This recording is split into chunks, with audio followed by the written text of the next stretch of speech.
Hey again from the garden, it's Christina from Sunshine and Flora. So this video I am really excited to share with you. We have a really fun project to work on today. Heirloom Roses sent out 2 beautiful roses for me to plant in the garden. So we're going to be planting them out in this video. And I currently don't have any roses in my cutting garden. So these are going to be really fun additions. So before we get to planting these out in the garden, I just want to show you which 2 varieties that I chose. Now, it was a really hard decision because Heirloom Roses, it's a wonderful company and they have nearly 200 varieties of roses to choose from on their website. So I chose 2 different types. One is a Grandiflora and the other one is a climbing rose. So I took some notes so that I could share all the details with you guys. One of these I know exactly where it's getting planted in the garden. The other one, I'm not sure where it's going yet, so we're gonna have to find a spot for that. But first I wanna share with you, Heirloom Roses is extending a discount code to my viewers. From now until September 14th, use the code SF20 on their website or follow the direct link in the description of this video to save 20% off your entire order. That is an amazing deal. So if you have been eyeing any specific varieties, or if you just want to add a single variety to your garden, use the code SF20, follow the link below in my description, save 20% through September 14th. All right, let's get to the varieties. We're first going to talk about the climbing variety, and I'm standing under my pergola here, and that's where this first variety is going. I specifically chose this because I want it to climb up and on top of my pergola. I think that'll do 2 things. The first one, I think if it goes over the top of it, it will add some shade to this area. This time of the day is the only time it gets shaded back here, but I also think that it will be a beautiful trellised rose that I can use for photo shoots. So the variety that I chose, it's a peach color and it's called Polka. Now, this will continually bloom throughout the season. It will get 9 to 10 feet tall, approximately 6 feet wide. I can prune this to be a little narrower, or I can, use the branches to guide it where I want to go, but it should have no problem climbing on top of my pergola. The blooms for this can get up to 5 inches, and it has so many petals, like 50 petals per bloom, I think I read. But anyway, I am really excited, especially because it's a continual bloomer, because I will be able to enjoy those blooms the whole season long. Okay, so that is Polka, the peach one. It's going on my pergola. I am going to have to remove a clematis to plant it in its spot, and I'm not sure where that's going to go either. It may go along my fence somewhere. I think I'm going to be putting in a new fence, and so I may use the clematis in that area. So for now, that's just going to go in a pot and live in that. Okay, the second variety of rose, this is the one that I'm not sure where it's going. This one is called All Dressed Up, and this is a Grandiflora. Oh, I forgot to mention the climbing rose, the Polka, that's zone 5 through 10. This All Dressed Up Grandiflora is zones 4 through 10. This is a repeat bloomer. I'm not quite sure what the difference is between continual and repeat. I'm assuming a repeat bloomer blooms, it's done for a little bit, and then maybe it flushes another set of blooms. That's kind of what I'm assuming. I need to do a little more reading on that. And then this one will get 5 foot wide by 4 feet tall. So really nice size. I can tuck this in. I might, I don't know. We'll have to figure out where this is going to go. I'm not saying where I'm thinking yet. But anyway, those are the 2 varieties, and let me just see if I have any other notes to share with you. I think I covered it all. Again, save 20% through September 14th. SF20 is the code, or follow the link below in the description. All right, we are going to plant the climbing rose first, and the first thing we have to do is we're going to dig up this clematis. So I'm going to gather my supplies, and we're going to get going. Okay, I'm sure this lighting isn't ideal, but hopefully you guys can see me okay. This is the area where the climbing rose is going to get planted. My hopes are that it will either grow up this pillar here that I can attach it to, or I will maybe put some 1x2s or a trellis or something right here to aid in it growing up. But the first thing I need to do is get rid of this clematis. So this is the clematis that is currently growing here. It got knocked down in a storm and I haven't done anything with it. But I want to get rid of some of this growth to put it in a pot. I'm not sure that this is the best time of year to be doing this. It probably isn't, but you know, that is just what's got to happen. So I'm going to separate it from my mountain mint. There is a little clematis trellis in here, so that will help me know exactly where the bottom of the plant is. And there is not really any green growth right here because earlier this season I wasn't sure if this was a kind that I cut all the way back or not. But you know, now it's just going to get a prune job, so I'm literally going to cut all of that off.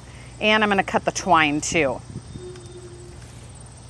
There we go. All right. Sorry, clematis.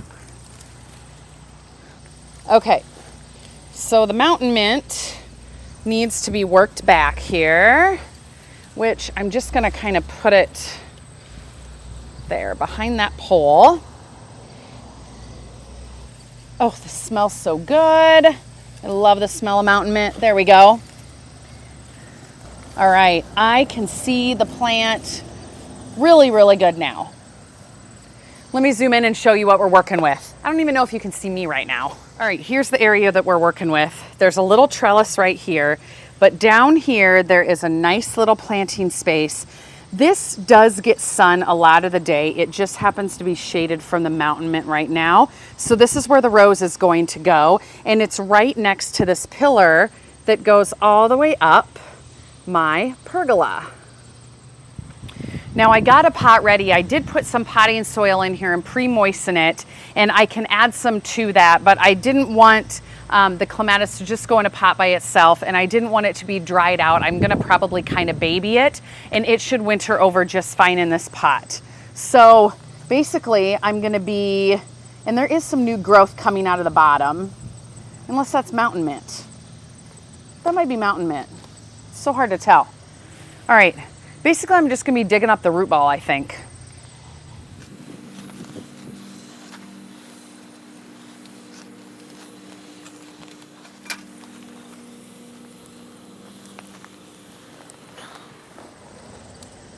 All right, there she is.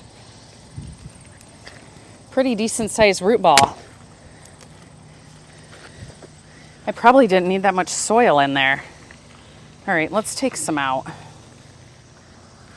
Okay, I am going to go thoroughly water this in.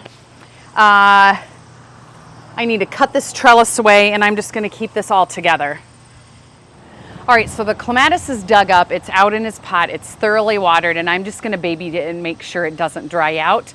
And hopefully next spring we can find a good place to plant it along the new fence or in here on my fencing. I'm not sure. But I'm going to zoom in so that you guys can see close up where I am planting this new rose. I have cleared the mountain mint to make a nice opening for this area. What else is around here is some feverfew, but I think this is going to be a really nice home. Now, I'm not sure how much growth this rose is going to put on this growing season. You know, it's got a couple months left, but I'm hoping that it will get, oh, that string, I've got to get rid of that. And hopefully it's not too windy for you guys. I'm hoping that it can get some nice roots established before winter and then start pushing some growth in the spring. The two varieties I picked from what I read are old varieties, so they should be strong root systems, strong growers. All right, I'm gonna zoom the camera in closer. We're going to amend this with Biotone starter fertilizer and get it planted. It should be pretty simple. I've got a really nice hole dug here and the soil is very workable. And I've got to get rid of the string. Okay, here's my planting hole. I'm going to scoot the dirt back just a little bit. It isn't a huge root ball, so that should be plenty.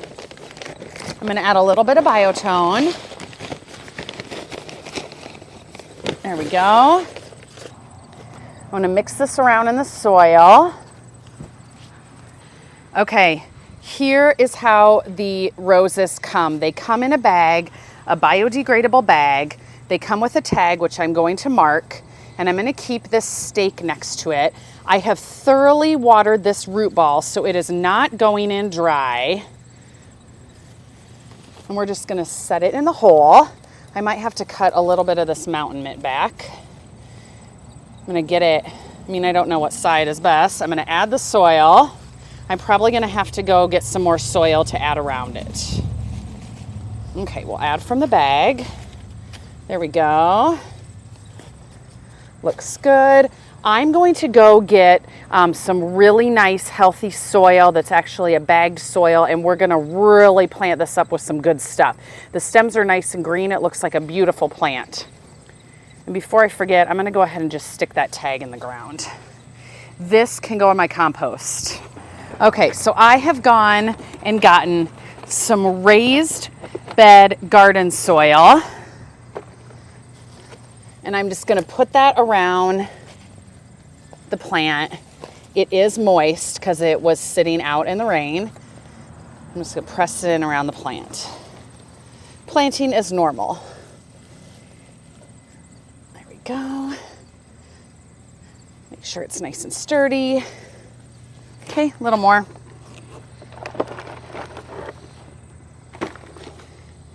I guarantee the next rows I plant will be easier to see.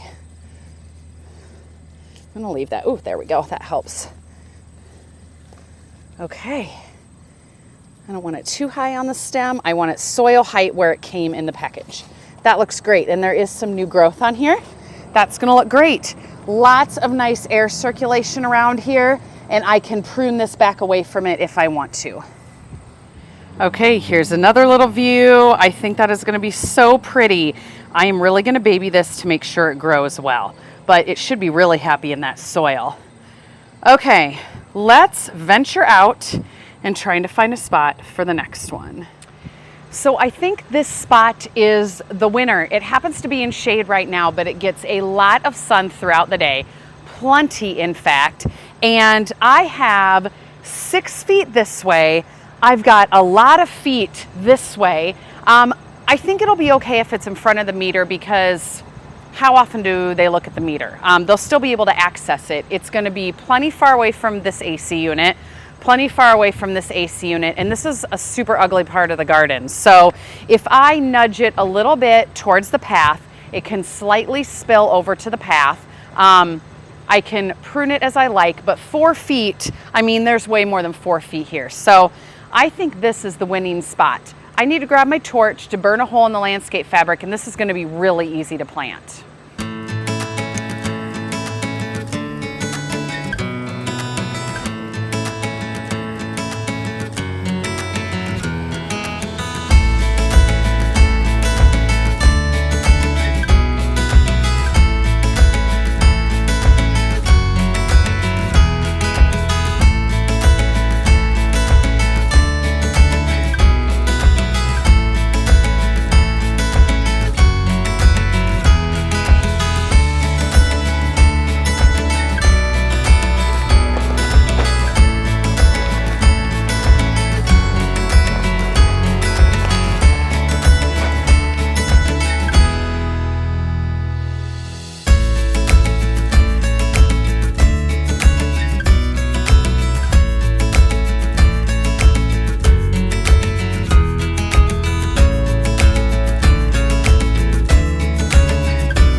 Well, now all that's left to do is water these 2 plants in. I am really excited to see how these put on growth next season, and I will make sure to keep you guys updated.